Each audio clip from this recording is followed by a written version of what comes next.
یا کسی ڈاکٹر کے پاس لے گیا، حضرت والا نے کہا تھا کہ میں سمجھتا ہوں کہ اس کو یہ مریض کے لیے دیکھ بھال کرنا، اس کے کام آ جانا، یہ تہجد پر بھاری پڑے۔ انسانیت کی خدمت ہے۔ بعض لوگوں کو یہ بات عجوبہ لگ سکتی ہے، بعض لوگوں کو یہ بات عجوبہ لگ سکتی ہے، لیکن میں آپ کو کہوں بخاری کی روایت ہے، بڑی مشہور بات ہے، ہم تمام لوگ واقعات کو سنتے ہیں کہ ایک ایسے بدکار عورت، گناہ میں لٹ پٹ عورت، اس نے دیکھا کہ کتا پیاس کی شدت کی وجہ سے مٹی کو نوچ کر اس کی نمی کو چوسنے کی کوشش کر رہا ہے اور اپنی پیاس کو بجھانے کی کوشش کر رہا ہے۔ گناہوں میں لت پت عورت ہے، گناہگاری میں مبتلا ہے، لیکن اس عورت کے دل میں رحم آ گیا کتے کو دیکھ کر، کتے کو پیاسا دیکھ کر۔ کنواں تو ہے لیکن کنواں میں رسی نہیں ہے، کنواں تو ہے کنواں میں ڈول نہیں ہے۔ اس زمانے میں لوگ چمڑوں کے موزہ استعمال کرتے تھے، آج بھی لوگ کرتے ہیں۔ اس عورت نے بڑی مشقت کے ساتھ اپنے کچھ کپڑوں کو باندھ کر اس موزے کو باندھا، کنویں میں ڈالا اور پانی نکال کر کے کتے کو پیاس کو بجھا دیا۔ جناب محمد رسول اللہ صلی اللہ علیہ وسلم نے فرمایا کہ اس عورت نے ایک کتا جو اللہ کا مخلوق ہے، گرچہ یہ کتا سماج کے اندر میں گالی ہے لیکن اللہ کا مخلوق ہے، اس کتے کے پیاس کو بجھا دیا۔ اس بدکار عورت نے اپنے لیے جنت کا ٹکٹ حاصل کیا، جنت کا ٹکٹ حاصل کیا، جنت کے راستے کو ہموار کر لیا۔ اندازہ کر سکتے ہیں لوگ، اندازہ کیا جا سکتا ہے کہ انسان نے، گناہوں کے لت پت عورت نے، خاتون نے ایک کتے کے پیاس کو بجھایا، جنت کا پروانہ، جنت کا ٹکٹ حاصل کر لیا۔ اللہ تبارک و تعالیٰ نے کہا کہ اس روئے زمین پر سب سے بہترین جو ہم نے بنایا ہے مخلوق میں، وہ انسان کو بنایا، اشرف المخلوقات بنایا۔ قرآن قسمیں کھا رہا ہے، قرآن میں اللہ قسمیں کھا رہا ہے، والتین والزیتون وطور سینین وہذا البلد الامین، تین کی قسم، زیتون کی قسم، طور سینا کی قسم، لقد خلقنا الانسان فی احسن تقویم، ہم نے انسان کو بہت پیار کے ساتھ، بہت لاڈ کے ساتھ بنایا، بڑے اچھے ڈھانچے میں بنایا، خوبصورت انداز میں بنایا۔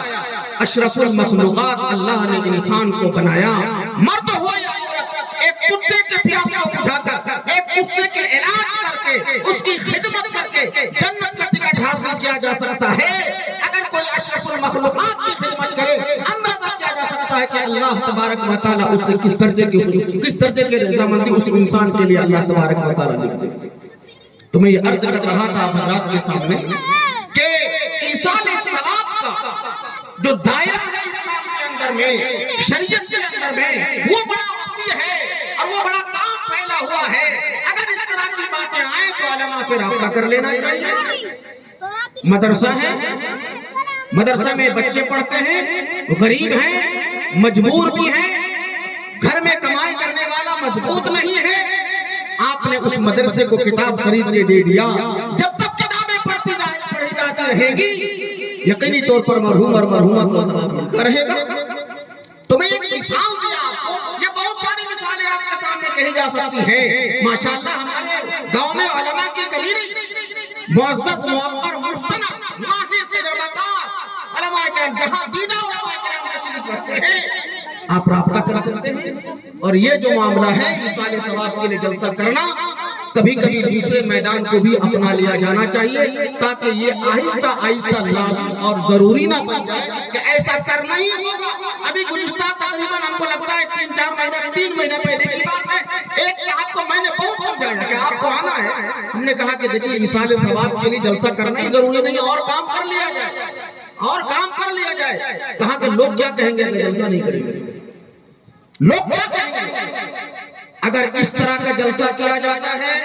علماء بیٹھے ہوئے ہیں، یہ طالب علم بڑی ذمہ داری کے ساتھ کہ لازم اور ضروری انداز کمپلسری سمجھ کر کہ ایصال ثواب کرنے کے لیے جلسہ کرنا ہی ہوگا۔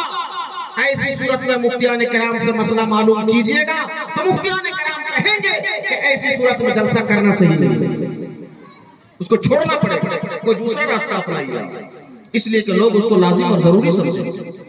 تو ایک بات تو آپ حضرات کے سامنے یہ عرض کریں گے، اللہ تبارک و تعالی مرحومہ کو کروٹ کروٹ جنت نصیب عطا فرمائے اور ان کی قبر کو اللہ تبارک و تعالی کشادہ فرمائے، اور جو لوگ بھی ہمارے گاؤں سے انتقال کر گئے ہیں اللہ تبارک و تعالی ان تمام لوگوں کی قبروں کو منور فرمائے۔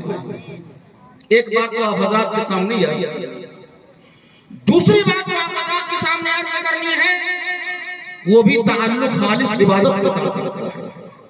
پورے ملک نہیں، پوری دنیا کے اندر میں ابھی جو بات کر رہی ہے، جس بات پر بحث ہو رہی ہے وہ وقف کا معاملہ ہے۔ میں سمجھتا ہوں کہ اگر آج اس مجلس میں وقف کی چیزوں کو ہم نے سمجھ لیا تو یہ بھی مرحومہ کے لیے اثار ثواب کا بڑا ذریعہ ہے۔ یہ وقف کیا چیز ہے؟ ہم میں سے بہت سارے لوگ جن کو اسلامی تعلیمات سے واسطہ نہیں ہے، ان کو سمجھنے میں دشواری ہوتی ہے، ان کو سمجھنے میں پریشانی ہوتی ہے۔ یہ وقف علی اللہ ہے کیا چیز؟ کس کو کہا جاتا ہے؟ اگر سادے الفاظ میں سمجھا جائے اور بالکل سادہ مفہوم کے ساتھ بیان کیا جائے، اس کا مطلب یہ ہوا کہ اپنی زمین، ابھی زمینی کی بات ہم کر رہے ہیں اور بھی چیزیں ہیں، اپنی زمین، اپنی عمارت یعنی بلڈنگ، اس طرح کی کوئی چیز اپنی ملکیت سے نکال کر اللہ کی ملکیت میں دے دینا، اس کا مالک اللہ کو بنا دینا، یہ اللہ کی ملکیت ہے۔ یہ مسجد ہے، کوئی کہہ سکتا ہے کہ یہ میرا گھر ہے؟ کوئی نہیں کہہ سکتا۔ بچہ مسلمان کا کہتا ہے کہ یہ اللہ کا گھر ہے، کسی انسان کا گھر نہیں۔ کیوں؟ زمین دینے والے نے اپنی ملکیت سے نکال کر اللہ کی ملکیت میں دے دیا۔ اللہ مالک ہے، تمام مسلمانوں کی ذمہ داری ہے کہ اللہ کی ملکیت کی وہ حفاظت کرے۔ وقف کر دیا نماز کے لیے، وقف کر دیا ہاسپٹل کے لیے، وقف کر دیا مدرسے کے لیے، وقف کر دیا اسکول کے لیے، وقف کر دیا مسافر خانے کے لیے، اور بہت ساری چیزیں ہیں۔ اور ہمارے آباء و اجداد نے، ہمارے پرکھوں نے، ہمارے اسلاف نے بڑی تعداد میں اسی جگہ پر وقف کیا ہے، اور یہ جناب نبی پاک صلی اللہ علیہ وسلم کے دور سے۔ اس لیے آپ لوگوں کو پتا ہوگا کہ جب حضور صلی اللہ علیہ وسلم مکہ مکرمہ سے مدینہ منورہ تشریف لے گئے، مسجد نبوی کی بنیاد ڈالنی چاہی، زمین خریدی گئی معاذ اور معاوض سے زمین خریدی گئی، اللہ کے پیغمبر نے خریدا، اور اللہ کے نبی صلی اللہ علیہ وسلم نے اس زمین کو خرید کر مسجد کے لیے وقف کر دیا۔ مسجد کے لیے وقف کہا جاتا ہے کہ یہ پہلا وقف ہے۔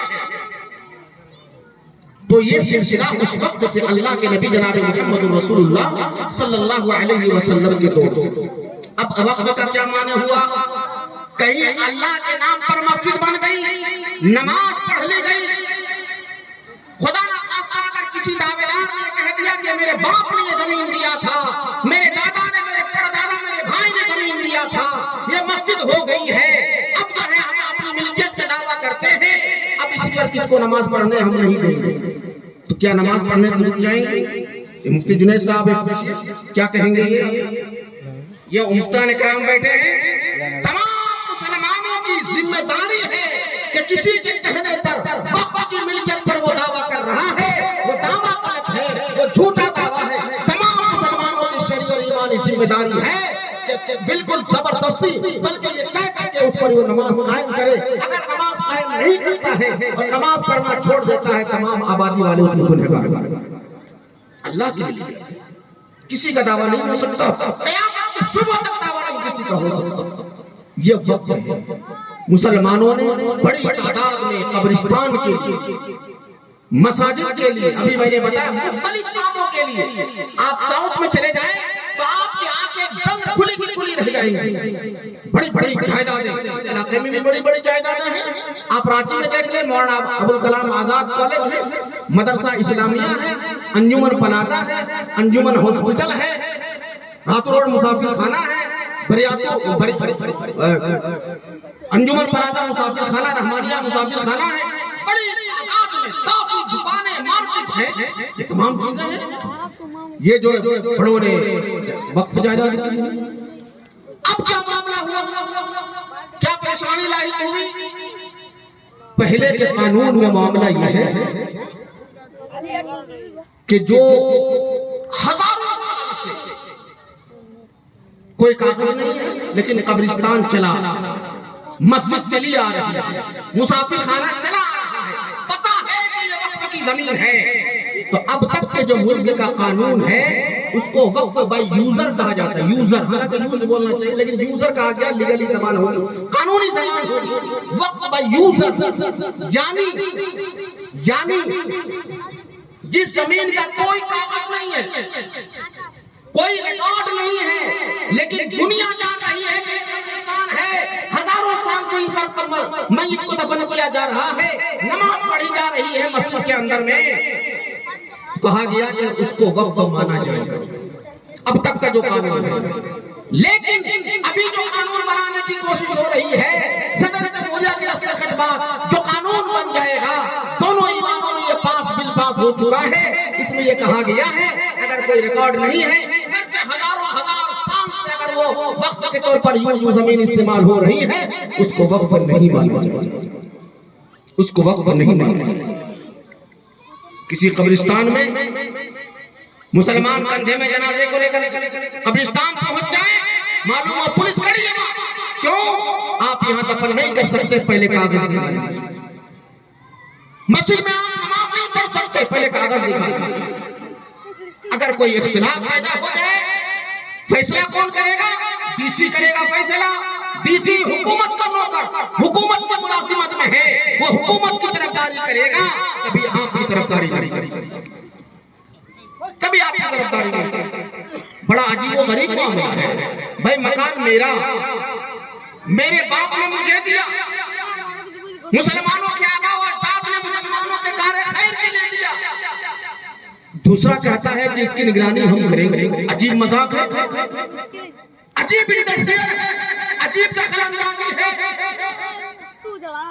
مٹھوں کی دیکھ لیجئے آپ، کرسچنوں کو دیکھ لیجئے آپ، سکھوں کو دیکھ لیں آپ، بڑی بڑی زمینیں ہیں، ان کی اپنی کمیٹیاں ہیں، ان کی دیکھ ریکھ میں تمام چیزیں استعمال ہوتی ہیں، ہونا بھی چاہیے، ان کی چیزیں ہیں، ان لوگوں کے لوگوں نے دیا ہے۔ اسی طرح وقف کی زمینیں مسلمانوں کے دیکھ ریکھ ہی میں استعمال ہونی چاہیے، لیکن یہ قانون بتا رہا ہے، یہ بل پاس ہو جانے کے بعد، پاس ہو گیا، قانون بن جانے کے بعد یہ کہا جائے گا کہ اس میں غیر مسلموں کو بھی کمیٹیوں میں شامل کیا جائے گا۔ بھئی مسجد کے کمیٹی میں، وقف کی کمیٹی میں غیر مسلموں کا کیا کام ہے؟ مندروں کے کمیٹی میں مسلمانوں کا کیا کام ہے؟ چرچوں کے کمیٹی میں ہندوؤں کا کیا کام ہے؟ مسلمانوں کا کیا کام ہے؟ چرچ کے لوگ دیکھیں گے، عیسائی لوگ دیکھیں گے، بدھسٹ کے جو اپنے معابد ہیں وہ دیکھیں گے، مسلمانوں کی جو اپنی مساجد اور عبادت گاہیں وہ دیکھیں گے، دوسرے مذہب کے ماننے والے اس میں دخل اندازی دینے والے ہوتے ہیں۔ اتنی ملمہ سازی، اتنی ملمہ سازی، اندازہ کر سکتے ہیں کہ مسلمانوں کے ہت میں ہم کر رہے ہیں۔ جو ذرا سے نقطے پر مسجدوں پر بلڈوزر چلا رہا ہے، گھروں پر بلڈوزر چلا رہا ہے، وہ کیا کہتے ہیں کہ مسلمانوں کی بھلائی کے لیے کام ہم انجام دے رہے ہیں۔ اس سے بڑا بھلا مسافر نہیں ہو سکتا۔ میرے محترم دوستو، تفصیلی بات تو اس عنوان پر اور اس آج کے اجلاس میں کی، یہ آپ کے سامنے اس لیے بات رکھی گئی، آل انڈیا مسلم پرسنل لا بورڈ جو پورے ہندوستان کا مشترکہ وہ واحد پلیٹ فارم ہے جہاں پر تمام ملی تنظیمیں شامل ہیں، امارت شریعہ ہو، جمعیت علماء ہو، ملی کونسل ہو، جماعت اسلامی ہو، جماعت اہل حدیث ہو، شیعہ ہو، اور بھی جتنی تنظیمیں ملی تنظیمیں ہو سکتی ہیں، تمام کے تمام آل انڈیا مسلم پرسنل لا بورڈ میں شامل ہے۔ آل انڈیا مسلم پرسنل لا بورڈ کوئی پیغام دے رہا ہے، اس معاملے میں وہ لیڈ کر رہا ہے، اس کا مطلب یہ ہوا کہ تمام اکابر اس میں شامل ہے۔ آل انڈیا مسلم پرسنل لا بورڈ نے کہا ہے کہ ضرورت پڑے گی کہ پورے ملک میں تحریک چلائی جائے اور مسلمان کو آواز دی جائے، ایسے موقع پر جمہوریت پسند جو غیر مذہب کے دوسرے مذہب کے ماننے والے لوگ ہیں، ان تمام لوگوں کو لے کر بورڈ کی ہدایات کے مطابق احتجاج میں شامل ہونا۔ انشاءاللہ ہم لوگ اس کے لیے تیار رہیں گے۔ بس یہ بات آپ حضرات کے سامنے کرنی ہے، اور علماء مقررین کی تعداد زیادہ ہے۔ میں نے عرض کیا تھا کہ آج ہی سفر سے میرا آنا ہوا ہے، لگاتار عید کے بعد سے سفر بھی ہو رہا تھا، طبیعت بھی کچھ بہتر نہیں تھی، لیکن حکم ہوا کہ نہیں تھوڑی دیر کے لیے ہی صحیح آپ کو آنا ہے، تو میں حاضر آ گیا۔